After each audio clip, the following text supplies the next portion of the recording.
pagi hari ini kita mau satukan hati kita bersatu di dalam doa.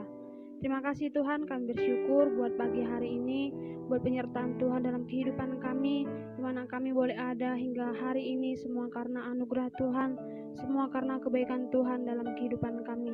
Terima kasih Tuhan Yesus, Engkau memberkati setiap pujian dan penyembahan kami, biarlah berkenan di hadapan Tuhan. Kami berdoa dan mengucap syukur, haleluya, amin. Menyanyikan pujian, telah kudapati kasih yang sejati. Telah kudapati kasih yang sejati, yang mampu mengubahkan hatiku.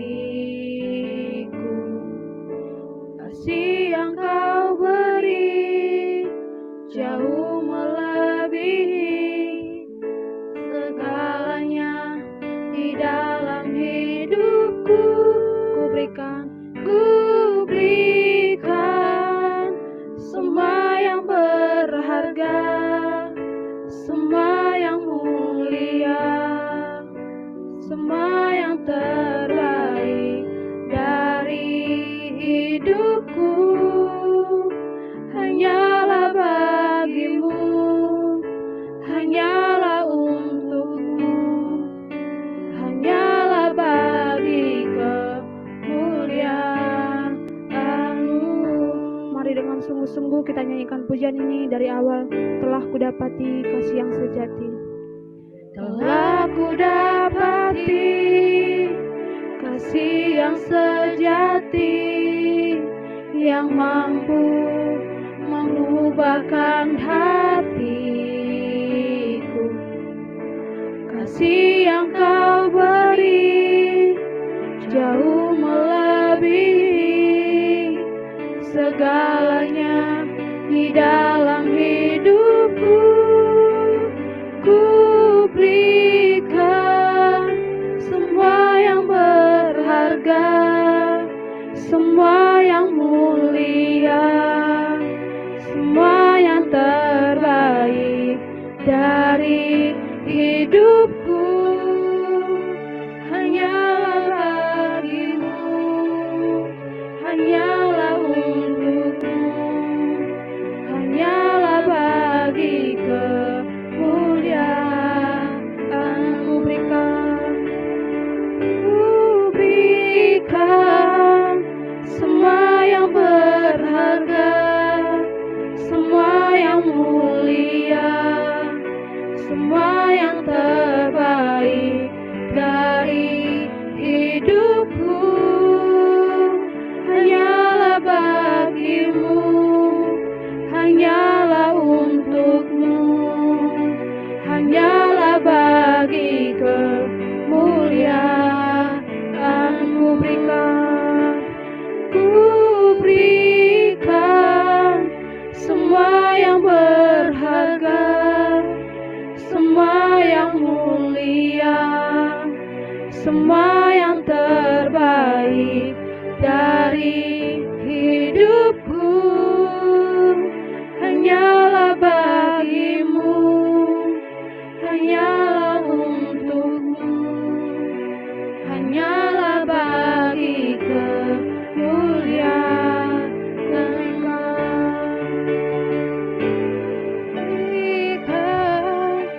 Semua yang berharga, semua yang mulia, semua yang terbaik dari hidupku. Hanyalah bagimu, hanyalah untukmu, hanyalah bagi kemuliaan-Mu. Hanya bagi kemuliaan-Mu, hanya bagi kemuliaan-Mu.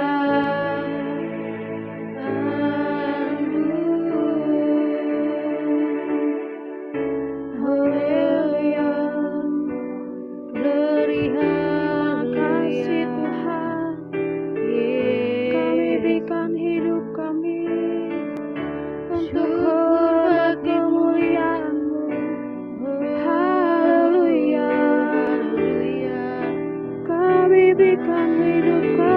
Tuhan.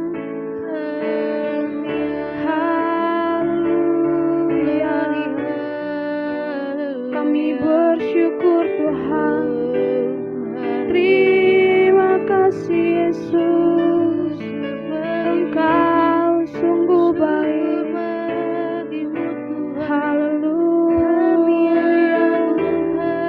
Sungguh heran perbuatanmu.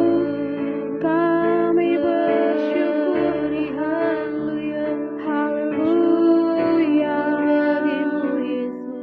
Besar kasih setiamu Yesus Tuhan. Kami bersyukur Tuhan. Haleluya. Haleluya. Engkau sungguh baik Tuhan. Kami ingin selalu bersekutu denganmu Tuhan. Haleluya. Yesus Tuhan. Terima kasih Tuhan. Haleluya. Terima kasih Roh Kudus. Ingin selalu bersekutu denganmu, menikmati hadiratmu, biarkan rohmu tinggal dalam hidupku. Sungguh indah bersamamu. Ku ingin selalu bersekutu denganmu, menikmati hadiratmu, biarkan rohmu tinggal dalam hidupku. Sungguh indah bersamamu, sungguh indah bersamamu, sungguh indah bersamamu, sungguh indah bersamamu selamanya. Terima kasih Tuhan Yesus, kami bersyukur buat setiap kebaikan Tuhan dalam kehidupan kami. Pada saat pagi hari ini Tuhan, kami sudah memuji Tuhan, menyembah Tuhan. Biarlah Tuhan setiap pujian dan penyembahan kami Tuhan boleh berkenan di hadapan Tuhan. Sebentar kami akan mau membaca firman-Mu dan kami mendengarkan kebenaran firman Tuhan. Biar firman-Mu itu Tuhan boleh menjadi bekal dalam kehidupan kami. Terima kasih Bapa, di dalam nama Tuhan Yesus Kristus kami berdoa dan mengucap syukur. Haleluya. Amin. Iya, shalom, selamat pagi teman-teman semua. Kita akan baca Alkitab kita, Kejadian pasal 19. Saya serahkan kepada Karlina. Oke, thank you, Kak. Shalom, selamat pagi teman-teman. Hari ini bacaan kita Kejadian pasal 19. Karena pasal 19 memiliki ayat yang cukup panjang dan kita ada 11 orang, kita akan membaca satu orang 3 ayat. Kejadian pasal 19, Sodom dan Gomora dimusnahkan, Lot diselamatkan. Kedua malaikat itu tiba di Sodom pada waktu petang. Lot sedang duduk di pintu gerbang Sodom, dan ketika melihat mereka, bangunlah ia menyongsong mereka, lalu sujud dengan mukanya sampai ke tanah, serta berkata, Tuan, Tuan, silakanlah singgah ke rumah hambamu ini, bermalamlah di sini dan basuhlah kakimu. Maka besok pagi tuan-tuan boleh melanjutkan perjalanannya. Jawab mereka, tidak, kami akan bermalam di tanah lapang. Tetapi karena ia sangat mendesak mereka, singgahlah mereka dan masuk ke dalam rumahnya. Kemudian ia menyediakan hidangan bagi mereka. Ia membakar roti yang tidak beragi, lalu mereka makan. Selanjutnya Kak Jo. Tetapi sebelum mereka tidur, orang-orang lelaki dari kota Sodom itu, dari yang muda sampai yang tua, bahkan seluruh kota, tidak ada yang terkecuali datang mengepung rumah itu. Mereka berseru kepada Lot, "Di manakah orang-orang yang datang kepadamu malam ini? Bawalah mereka keluar kepada kami supaya kami pakai mereka." Lalu keluarlah Lot menemui mereka ke depan pintu, tetapi pintu ditutupnya di belakangnya. Selanjutnya Angelica.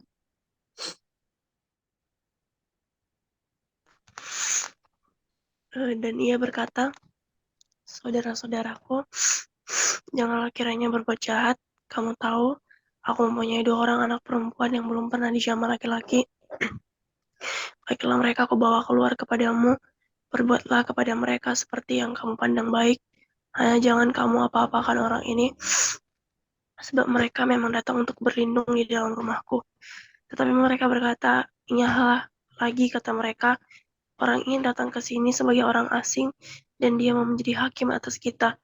Sekarang kami akan menganiaya engkau lebih daripada kedua orang itu." Lalu mereka mendesak orang itu, yaitu Lot, dengan keras, dan mereka mendekat untuk mendobrak pintu. Selanjutnya Kak Bintang. Tetapi kedua orang itu mengulurkan tangannya, menarik Lot masuk ke dalam rumah lalu menutup pintu. Dan mereka membutakan mata orang-orang yang di depan pintu rumah itu, dari yang kecil sampai yang besar, sehingga percumalah orang-orang itu mencari-cari pintu. Lalu kedua orang itu berkata kepada Lot, "Siapakah kaum yang ada di sini lagi? Menantu atau anakmu laki-laki, anakmu perempuan, atau siapa saja kaummu di kota ini, bawalah mereka keluar dari tempat ini." Selanjutnya Kak Erina. Sebab kami akan memusnahkan tempat ini karena banyak keluh kesah orang tentang kota ini di hadapan Tuhan. Sebab itulah Tuhan mengutus kami untuk memusnahkannya. Keluarlah Lot lalu berbicara dengan kedua bakal menantunya yang akan kawin dengan kedua anak perempuan. Katanya, "Bangunlah, keluarlah dari tempat ini, sebab Tuhan akan memusnahkan kota ini." Tapi ia dipandang oleh kedua bakal menantunya itu sebagai orang yang berolok-olok saja. Ketika fajar telah menyingsing, kedua malaikat itu mendesak Lot supaya bersegera. Katanya, "Bangunlah, bawa istrimu dan kedua anakmu yang ada di sini, supaya engkau jangan mati lenyap karena kedurjanaan kota ini." Selanjutnya Kak Iren. Ketika ia berlambat-lambat, maka tangannya, tangan istrinya, dan tangan kedua anaknya dipegang oleh kedua orang itu, sebab Tuhan hendak mengasihani dia. Lalu kedua orang itu menuntunnya keluar kota dan melepaskannya di sana. Sesudah kedua orang itu menuntun mereka sampai keluar, berkatalah seorang, "Larilah, selamatkanlah nyawamu. Janganlah menoleh ke belakang dan janganlah berhenti dimanapun juga di lembah Yordan. Larilah ke pegunungan supaya engkau jangan mati lenyap." Kata Lot kepada mereka, "Janganlah kiranya demikian, Tuanku." Silakan Karina. Selanjutnya Kak Jessica. Sungguhlah hamba-Mu ini telah dikaruniai belas kasihan di hadapan-Mu, dan Tuanku telah berbuat kemurahan besar kepadaku dengan memelihara hidupku. Tetapi jika aku harus lari ke pegunungan, pastilah aku akan tersusul oleh bencana itu, sehingga matilah aku. Sungguhlah kota yang di sana itu cukup dekat kiranya untuk lari ke sana. Kota itu kecil, izinkanlah kiranya aku lari ke sana. Bukankah kota itu kecil? Jika demikian, nyawaku akan terpelihara. Sahut malaikat itu kepadanya, "Baiklah, dalam hal ini pun permintaanmu akan kuterima dengan baik. Yakini kota yang telah kau sebut itu tidak akan kutunggang balikan." Selanjutnya Kak Christina. Cepatlah, larilah ke sana, sebab aku tidak dapat berbuat apa-apa sebelum engkau sampai ke sana. Itulah sebabnya nama kota itu disebut Zoar. Matahari telah terbit menyinari bumi ketika Lot tiba di Zoar. Kemudian Tuhan menurunkan hujan belerang dan api atas Sodom dan Gomora, berasal dari Tuhan dari langit. Selanjutnya, Kak Lira. Dan ditunggang-balikkannya lah kota-kota itu dan lembah Yordan dan semua penduduk kota-kota serta tumbuh-tumbuhan di tanah. Tetapi istri Lot yang berjalan mengikutinya menoleh ke belakang lalu menjadi tiang garam. Ketika Abraham pagi-pagi pergi ke tempat yang berdiri di hadapan Tuhan itu.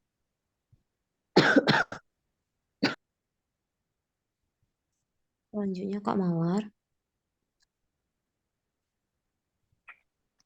Dan memandang ke arah Sodom dan Gomora serta ke seluruh tanah lembah Yordan, maka dilihatnya asap dan dari bumi membumbung ke atas sebagai asap dari dapur peleburan. Demikianlah pada waktu Allah memusnahkan kota-kota di lembah Yordan dan menunggak-balikkan kota-kota kediaman Lot, maka Allah ingat kepada Abraham, lalu dikeluarkannya Lot dari tengah-tengah tempat yang ditunggak-balikkan itu. Pergilah Lot dan Zoar, dan ia menetap bersama-sama dengan kedua anaknya perempuan di pegunungan, sebab ia tidak berani tinggal di Zoar, maka diamlah ia di dalam suatu gua beserta kedua anaknya. Selanjutnya Kak Santosa. Kata kakaknya kepada adiknya, "Ayah, kita telah tua, dan tidak ada laki-laki di negeri ini yang dapat menghampiri kita, seperti kebiasaan seluruh bumi. Marilah kita beri ayah kita minum anggur, lalu kita tidur dengan dia supaya kita menyambung keturunan dari ayah kita." Pada malam itu mereka memberi ayah mereka minum anggur, lalu masuklah yang lebih tua untuk tidur dengan ayahnya. Dan ayahnya itu tidak mengetahui ketika anaknya itu tidur, dan ketika ia bangun, Selanjutnya Kak Walven. Keesokan harinya berkatalah kakaknya kepada adiknya, "Tadi malam aku telah tidur dengan ayah.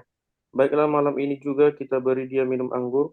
Masuklah engkau untuk tidur dengan dia, supaya kita menyambung keturunan dari ayah kita." Demikianlah juga pada malam itu mereka memberi ayah mereka minum anggur. Lalu bangunlah yang lebih muda untuk tidur dengan ayahnya, dan ayahnya itu tidak mengetahui ketika anaknya itu tidur dan ketika ia bangun. Lalu mengandunglah kedua anak Lot itu dari ayah mereka.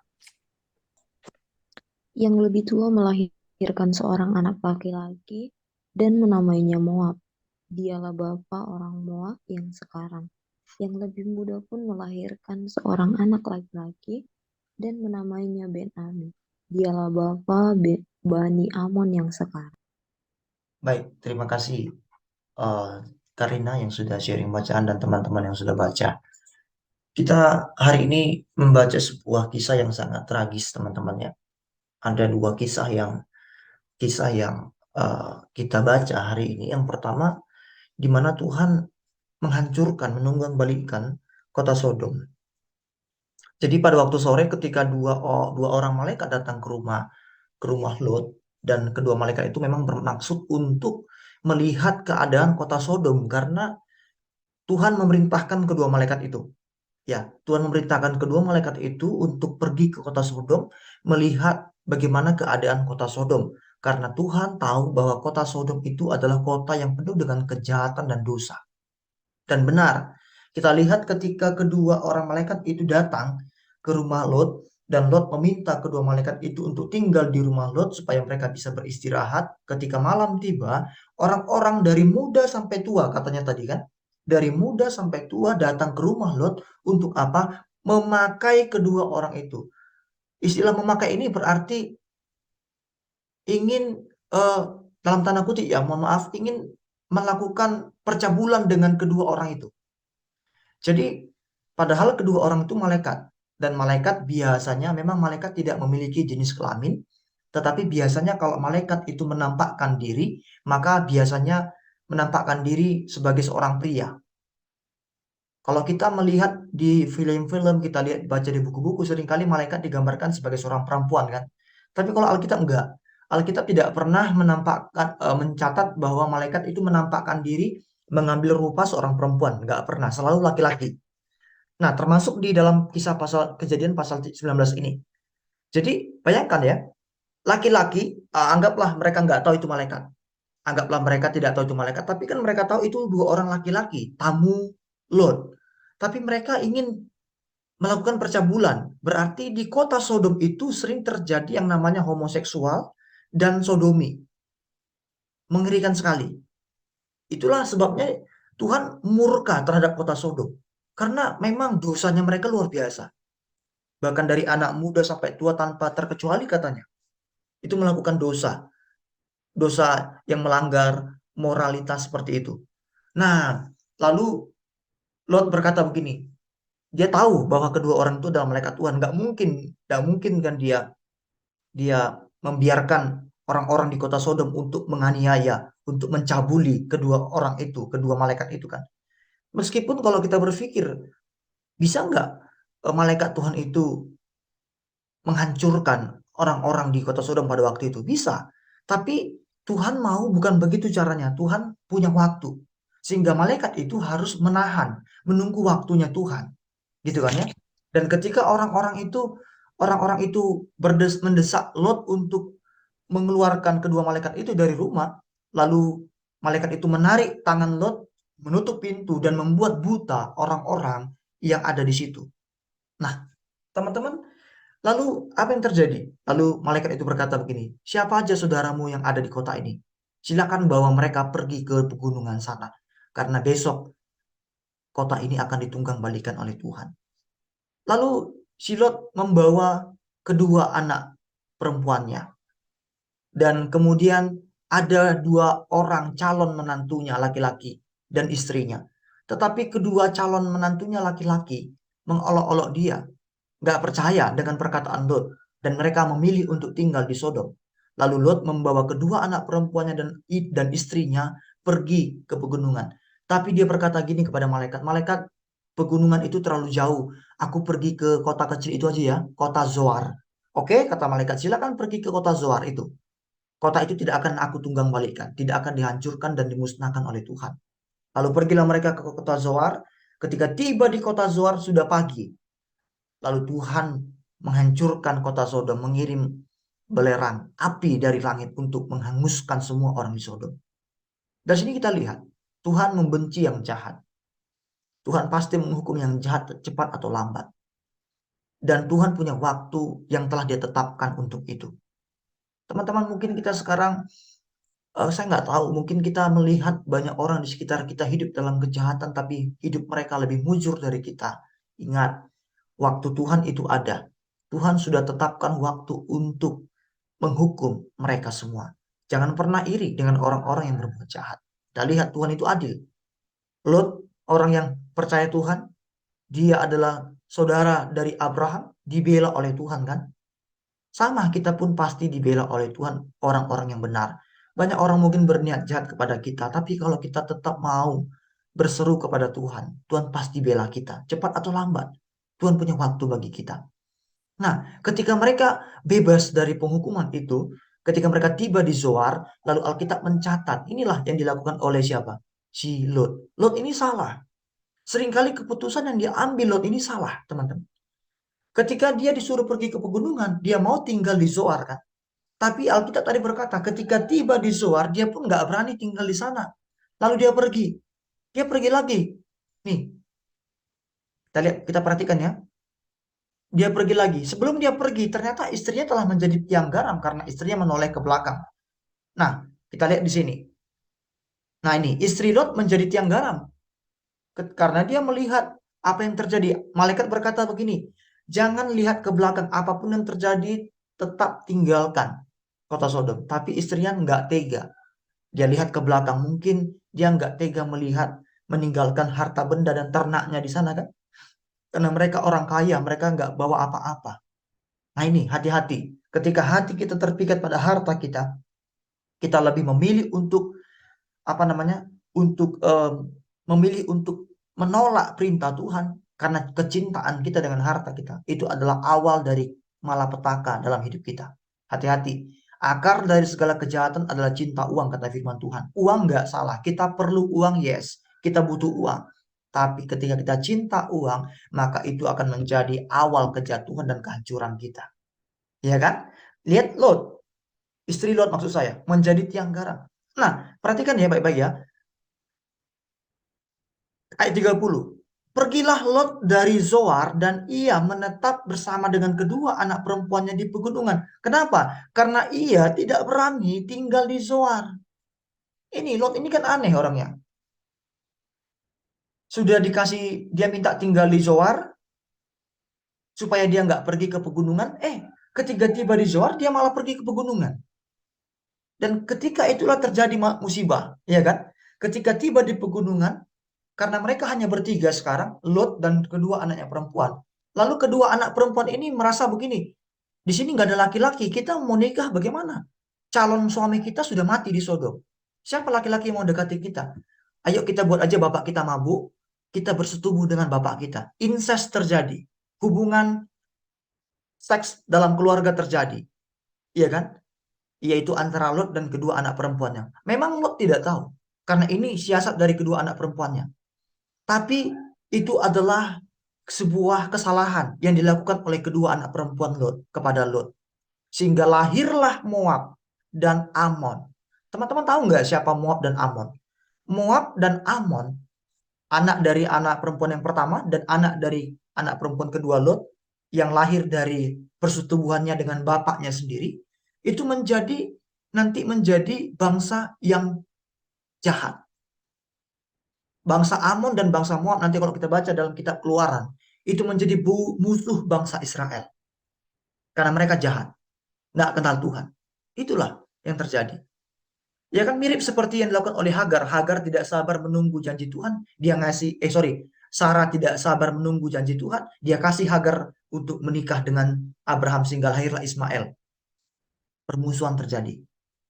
Lot pun begitu. Kedua anak perempuannya, bukannya tidak ada laki-laki. Memang di pegunungan itu nggak ada laki-laki, tapi di wilayah lain, di kota-kota lain kan ada anak laki-laki. Ada laki-laki yang bisa mereka nikahi kan, yang bisa menikahi mereka. Tapi mereka nggak sabar. Mereka punya cara sendiri. Akhirnya terjadilah incest dalam keluarga, anak bersetubuh dengan bapaknya, 2 orang anak perempuan kan. Lalu lahirlah bangsa-bangsa yang tidak takut akan Tuhan, bangsa yang jahat, yaitu bangsa Moab dan bangsa Amon. Dari sini kita belajar, seringkali kita punya rencana sendiri yang kita anggap baik. Kita nggak pernah tanya Tuhan. Akhirnya kita ambil langkah itu, kita ambil keputusan itu. Apa yang terjadi? Malah yang terjadi kutuk yang menimpa kita. Masalah kita semakin besar. Teman-teman, saya mengajak kita, yuk, kalau kita punya masalah, kita punya pergumulan, kita punya sesuatu perencanaan dalam hidup kita, jangan lupakan Tuhan. Tanya dulu Tuhan. Doa dulu kepada Tuhan. Jangan salah melangkah. Sebab kalau kita salah melangkah, maka ada konsekuensi yang harus kita terima. Masalah yang harus kita lewati. Tapi coba kita nggak salah melangkah. Itu semua tidak akan terjadi pada kita. Kalau teman-teman mungkin sudah salah melangkah, yuk kembali. Minta ampun kepada Tuhan, Tuhan akan pulihkan kita. Dan dia akan bantu kita melewati setiap masalah dalam hidup kita. Jangan sampai kita tidak mengerti kehendak Tuhan. Lakukanlah segala sesuatu dalam hidup kita ini sesuai dengan kehendak Tuhan. Amin. Tuhan memberkati kita semuanya. Mari kita satukan hati, kita akan berdoa. Saya akan memimpin doa secara langsung. Hari ini banyak yang nggak hadir karena memang sakit teman-temannya. Kita doakan juga mereka supaya mereka bisa pulih dan bisa bekerja, bisa melayani, dan bisa bergabung bersama kita. Mari kita berdoa. Tuhan Yesus, kami sungguh bersyukur buat pagi yang indah Tuhan berikan bagi kami. Kami boleh bersekutu bersama-sama secara online. Kami percaya kuasa Tuhan tidak pernah dibatasi oleh ruang dan waktu. Tuhan hadir di tempat kami masing-masing karena kami merindukan kehadiran Tuhan. Tuhan, kami sudah memuji Tuhan, bahkan mendengarkan firman Tuhan. Kami boleh belajar bahwa Tuhan membenci yang jahat. Tuhan membela yang benar, mengasihi yang benar. Biar kami tetap memilih untuk hidup benar. Dan Tuhan pasti bela kami. Dan kami juga boleh belajar supaya kami tidak salah mengambil langkah dan keputusan. Berbuat hal yang tidak berkenan kepada Tuhan. Tuhan, berikan kami hikmat, kekuatan. Supaya kami bisa berjalan dalam jalan Tuhan. Kami selalu mengutamakan Tuhan, mengandalkan Tuhan. Berkati teman-teman yang hadir pada hari ini. Berkati bangsa Indonesia. Berkati gereja Tuhan. Berkati kota-kota di mana kami tinggal. Sebab kesejahteraan kota kami adalah kesejahteraan kami juga. Teman kami yang sakit, Tuhan pulihkan mereka dalam nama Yesus. Sembuhkan mereka. Teman-teman yang punya masalah Tuhan dalam keuangan, dalam keluarga, pekerjaan, studi, masa depan, Tuhan yang tolong mereka. Hamba berdoa dalam nama Yesus, Tuhan berkati mereka satu persatu. Berkati Walven, berkati Bintang, berkati Karlina, berkati Erina, berkati Christina, berkati Angel, berkati Iren, berkati Mawar, berkati Jessica, berkati Santo, berkati Lira, berkati hamba. Berkati kami dengan berkat yang spesial dari Tuhan. Teman-teman kami yang gak hadir, yang sakit Tuhan, yang malas, Tuhan ketuk pintu hati mereka supaya mereka sadar bahwa mereka perlu Tuhan. Hari ini bahwa kami masuk dalam rencana Tuhan dan mengerti kehendak Tuhan supaya hidup kami menggenapi firman Tuhan. Apapun yang kami kerjakan, Tuhan buat berhasil. Mari kita arahkan hati kita terima berkat dari Tuhan. Terimalah berkat kasih karunia daripada Allah Bapa, cinta kasih dan pengorbanan dari Tuhan Yesus, persekutuan, pertolongan dan penghiburan dari Roh Kudus menyertai dan memberkati kita. Pagi ini sampai Maranatha, Tuhan Yesus datang kembali. Yang percaya diberkati Tuhan bersama-sama kita katakan. Amin. Selamat pagi semua teman-teman. Tuhan berkati. Tetap semangat semua. God bless.